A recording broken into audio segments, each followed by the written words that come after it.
Estamos começando o nosso Sem Tabus. Bem-vindo, bem-vinda. Cenário novo, casa nova, mas o coração continua aqui aberto com a mesma vontade de ter você na nossa companhia. Que Deus te abençoe, que Deus te guarde. Hoje nós vamos falar de sexualidade no que diz respeito a pessoas que enfrentam vícios, drogas, que roubam a personalidade do indivíduo, os riscos que passam por uma sexualidade promíscua ou algo mais que tenhamos que aprender no programa de hoje. É agora que eu quero chamar você para a nossa conversa. E eu quero ter a sua participação nas nossas redes sociais. Você é sempre muito bem-vindo e bem-vinda. Uma boa noite para você e queremos ser boa companhia também. Minha convidada de hoje é especialista na área de atendimento a pessoas com vício em drogas, drogas pesadas, drogas ilícitas, que caem em dependência ou do álcool ou também das drogas mais pesadas, como eu citei, mas que tiram do indivíduo a capacidade de autonomia. E nós vamos tratar especialmente do que diz respeito à sexualidade desses indivíduos. Ela é psicóloga, especialista na área e certamente vai ser uma oportunidade de aprendermos juntos. Apresento a vocês a psicóloga Amanda Alcântara. Bem-vinda, boa noite. Muito obrigada, eu que agradeço novamente, mais uma vez, estar aqui conosco, com vocês. Obrigada pelo convite. Amanda, quando nós pensamos numa pessoa com vício, nós estamos pensando numa pessoa com muitas dificuldades de autonomia, de condição de administrar a própria vida. Se eu penso isso, se eu transporto isso para a área da sexualidade, eu penso ainda ser maior a dificuldade, porque nós estamos falando de pulsão, de desejos, de deixar extravasar algo que é do humano, a sua sexualidade. Me fala um pouco desse contexto das pessoas que são usuárias de drogas e sua sexualidade. Sim, né? Quando nós vamos falar de dependência química, estamos falando de uma doença, né, das compulsões.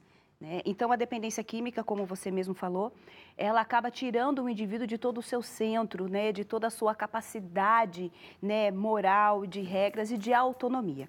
Então, dentro da área da sexualidade, do dependente químico, nós vamos trabalhar com as emoções primárias, né, que são muito instintivas.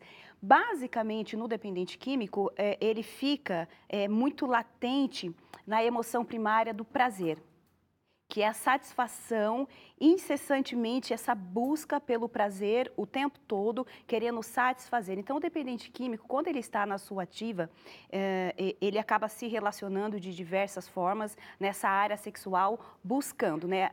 Não necessariamente ele precisa estar drogado para ir atrás de relacionamentos sexuais. Mas, uma vez que ele está com a compulsão aberta, alguns desvios, né, esse dependente, esse usuário ou esta usuária vai acabar tendo, né? Então, dentro da dependência química, nós vemos muitos casos, nas mulheres um pouco mais, dessas questões sexuais sendo usada para vender o próprio corpo, né? Ou seja, a prostituição, porque acaba sendo uma via um pouco mais fácil, mas também com as compulsões, e no homem as questões da pornografia, da compulsão, da masturbação, principalmente os homens quando estão institucionalizados, quando eles estão em tratamento em centros para dependência. Então, a compulsão pela masturbação, ela é constante, porque ele está o tempo todo muito primitivo na fase oral, lá quando Freud já dizia, né, dessa busca incessante pelo prazer. Então, isso a gente já começa a perceber que há uma disfunção, uma compulsão, desde quando esse indivíduo é criança. Já há uma disfunção, uma má adaptação, uma má preparação moral das zonas erógenas. E aí a gente vai para um leque muito grande. Então, você diz que as mulheres...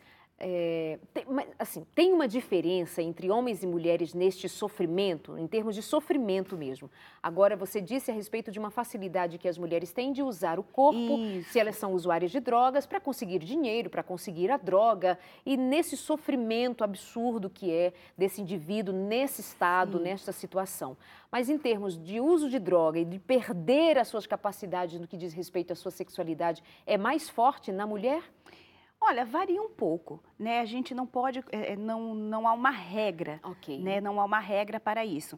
É que constantemente essa questão da sexualidade para o homem Até mesmo pelas questões culturais. O homem, o macho, ele precisa o tempo todo dessa autoaprovação da masculinidade no ato sexual, da masturbação. Uma vez cessada o uso de droga, como a gente costuma falar, né? Quando ele começa a passar pelo processo de estar limpo deste uso de droga, por exemplo, quando vai para um centro de tratamento, todas as pulsões, os instintos, eles ficam muito à flor da pele.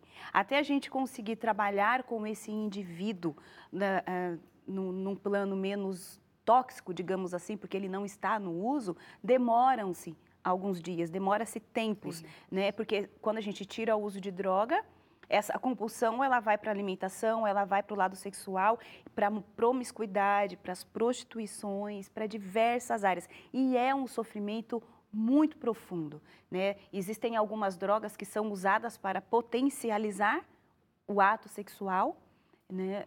A cocaína, por exemplo, alguns usuários de cocaína e de álcool, eles usam para prolongar este prazer.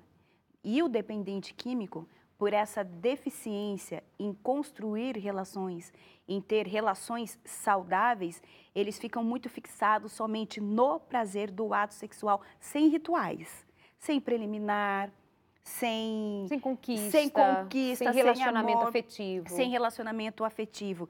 É realmente algo muito instintual. Eu quero fazer, é o meu prazer, o outro não precisa se satisfazer. Eu preciso me satisfazer. Então, no uso de droga, quando eles estão na compulsão, e isso eles não têm muita, não escolhem muito. Fica qualquer muito, pessoa, de qualquer qualquer pessoa, jeito, em qualquer qualquer lugar. tempo.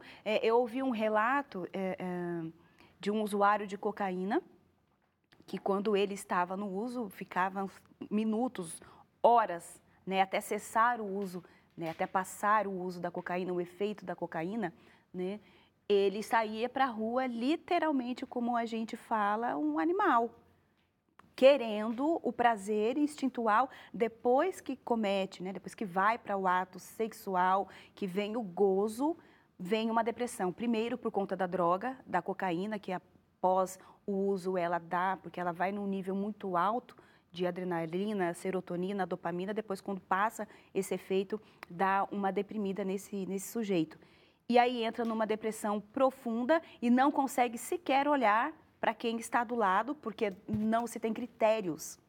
Quando o dependente está no uso, essa questão sexual, o corpo ele vira um objeto, o corpo é somente um canal para o prazer, não há filtros. Não há filtro moral, não há filtro espiritual, não há filtro nenhum. Não, nenhum. E vão para as orgias, né? Eles vão para a pornografia, tem pacientes, tem pessoas, usuários de drogas, que durante o uso de droga ficam assistindo pornografia e se masturbando. Só que depois, porque aquilo fica tão adoecido, né? A falta do contato é tão primitivo, essa pulsão é tão primitiva, que não importa se tem alguém ou não, né? Tem as disfunções também de pacientes que não conseguem, às vezes, ter ereção, maioria dos alcoolistas, mas, assim, um uso já muito crônico, um uso já muito, que já debilitou muito esse paciente, né, esse sujeito. É que o homem, por conta dessa questão cultural, né, o homem, para ser macho, ele tem que transar. O homem, para ser macho, ele tem que ter muitas mulheres, ele tem que estar na ativa sexualmente o tempo todo. E de uma forma compulsiva, com droga, isso piora, porque causa um sofrimento psíquico muito grande. Porque a tendência de uma compulsão sexual é ficar sozinho. Algo que o dependente químico não sabe lidar. Ele fica num conflito entre estar num relacionamento construído, afetivo, com alguém bacana que ele se identifica, ou com o prazer que vai destruir, que vai levá-lo para alguma instituição. Porque tem pacientes que, depois que cessam o uso de droga e que estão num período de abstinência, psiquicamente adoece tanto que não sentem prazeres normais com as suas parceiras. Ou seja, resumindo, é uma desgraça. A desgraça que a droga promove na vida do indivíduo. Ai de nós caindo numa cilada como esta. E certamente nós estamos falando para mães, para mulheres que têm marido em situação de dependência química ou mulheres em situação de dependência química, famílias muito afetadas por essa infelicidade de ter um ente querido, alguém do seu amor, dos seus afetos envolvidos em algo tão degradante. E por que trazer esse tema ao Sem Tabus? Porque nós não podemos esquecer deste sem número de pessoas envolvidas em tão grande sofrimento, e falar disso é conversar com você, família, ou é conversar com você mesmo, que é um dependente que está nos acompanhando, nos assistindo, ouvindo agora.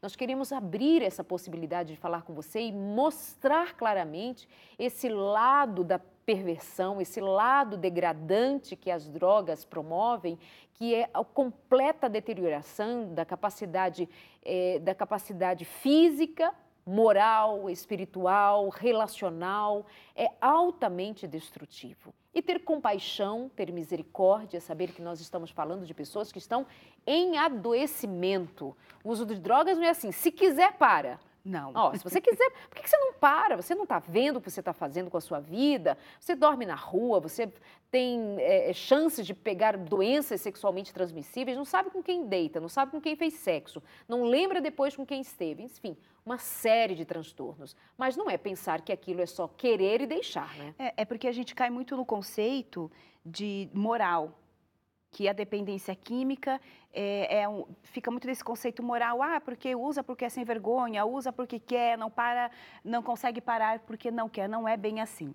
Nós estamos falando de um corpo que está com as suas funções modificadas, alteradas por um componente químico que não faz parte deste corpo.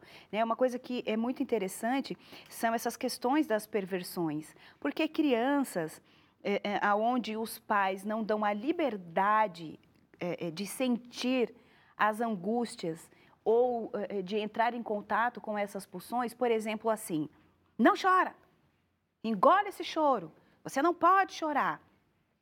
Esses pais precisam ficar atentos porque essas questões das compulsões, ela está muito enraizada nos primeiros anos de vida. Você não pode chorar, engole esse choro, quer dizer, ela faz muito esforço para guardar, reprimir suas emoções. Claro que tem algumas coisas que ao adulto cabe, esses pais, da castração, de impor as normas e as regras, principalmente no que se diz ao pai, a figura masculina, que é muito representativa para cortar essa simbiose entre a mãe e este filho. Porque senão fica essa relação entre mãe e filho muito adoecida e não entra uma terceira pessoa para fazer essa separação, para fazer essa cisão e promover este crescimento. Então, uma criança que não pôde chorar e teve que engolir, ela não teve um amparo. Ela cai numa desnutrição emocional muito grande, porque ela não pode sentir nada em tempo nenhum. E aí começa a pensar, mas e aí, o que eu posso sentir? O que é isso que eu estou sentindo, né? Porque o ódio, se o ódio não é sentido em um determinado momento ali na infância, ele vai odiar todos os dias. E aí vai criando-se pessoas perversas, de diversas compulsões Explica melhor. Explica melhor. Se o ódio não é sentido ali, isso, por exemplo, vai aprender, você vai distribuir esse ódio todos os dias. Isso, e aí você vai se tornando perverso. O ódio, por exemplo, quando o amiguinho pegou o brinquedo. E a criança, ela é muito egoísta. A criança, ela está na fase do seu desenvolvimento egóico, O mundo é dela, tudo é ao redor dela, o amor é dela, os pais são dela. Tudo que é dela faz parte dela. Então, uma criança que pega, por exemplo, o brinquedo dela, e ela tem aquela raiva, tem aquele ódio, ela quer chorar, porque ela tem que sentir aquilo, é natural. E aí vem um adulto e fala, você não pode chorar, você não pode sentir. E aí ela vai guardando aquilo e vai sentindo esse ódio todos os dias. Porque ela não pôde explodir, ela não teve um ambiente, ela não teve um espaço propício para que ela entendesse, tivesse esse amparo de até entender as próprias angústias, até entender o que é aquilo. Saber lidar com isso. Isso, saber Então, lidar. você... Claro que a gente está falando de coisas muito instintuais, que é o adulto que vai proporcionar esse senso moral e esse senso para esta criança. Mas conduzindo e não reprimindo. Isso, conduzindo e não reprimir de Falando uma forma sobre agressiva. Isso, perguntando sobre isso, filha, ouvindo, deixando, mas não reprimir. Não reprimir ao ponto de não poder sentir. Se eu não posso sentir quando eu sou criança, eu vou sentir quando? Se eu não tenho segurança nesse ambiente para explorar o meu corpo, até para perguntar, quando os pais às vezes falam, mamãe, por que que menina tem esse sexo, essa genitália assim e o menino tem assado? Muitos pais às vezes têm vergonha. Não dão essa condição para a criança entender o que é este corpo humano. Amanda, então você está nos fazendo pensar que quando eu te pergunto sobre a dificuldade que existe em abandonar o vício, que não é só querer, não é só abandonar, não é só... Você não está vendo? Não é só isso. Não. Você está nos fazendo voltar no tempo e pensar que pode haver ali, e há normalmente ali, fatores muito mais enraizados, muito mais lá de trás dessa história, bem primitivo. Bem primitivos, que tem a ver com esse momento de agora. Sim, então... Frustração, negação, de sofrimentos acumulados ao longo da vida. Nós vamos para o intervalo e na volta estamos conversando aqui e vamos continuar com você também, falando a respeito das pessoas usuárias de drogas, das pessoas dependentes de drogas, principalmente as drogas ilícitas, pesadas, mas sem esquecer do uso do álcool que está aí na geladeira de muita gente, nos bares, em cada esquina, muitas vezes promovido pela família, muitas vezes tido apenas como hábito social e nós não sabemos que gatilho pode disparar a qualquer momento um vício dentro de casa. A ausência do cuidado, de ouvir, de atender, de entender e a ligação desse vício em substâncias químicas à perda de controle sobre as suas funções sexuais, doenças sexualmente transmissíveis e todo um adoecimento desse indivíduo envolvido com drogas. Fica aqui com a gente no nosso consultório, no nosso Sem Tabus, olha eu confundindo o programa, não é? Aqui no Sem Tabus, obrigada por ficar com a gente, uma excelente noite, para a gente é uma alegria ter você aqui com a gente a esta hora, muito obrigada por estar conosco. Para falar com a gente, mande suas perguntas, seus questionamentos, seu relato. Tem alguma coisa que você já experimentou, já viveu essa experiência e pode compartilhar com a gente? O que você soma com a gente? Eu nunca usei droga, eu nunca passei por esse caminho de ser uma usuária de drogas e perder o senso referente à minha sexualidade ou qualquer outra área da vida. Mas e você? O que você soma aqui ao nosso diálogo? Qual é o seu sofrimento? Qual é a sua angústia? Nós não estamos daqui dizendo a respeito de você, te julgando, te condenando, mas queremos ser uma porta aberta para o conhecimento, para falar disso sem medo e tratando ao mesmo tempo, conduzindo você a um caminho de esperança e de recomeço. Isso é possível. Nós vamos para o intervalo e rapidinho já estamos de volta com o nosso Sem Tabus e eu convido você a ficar com a gente. Até já.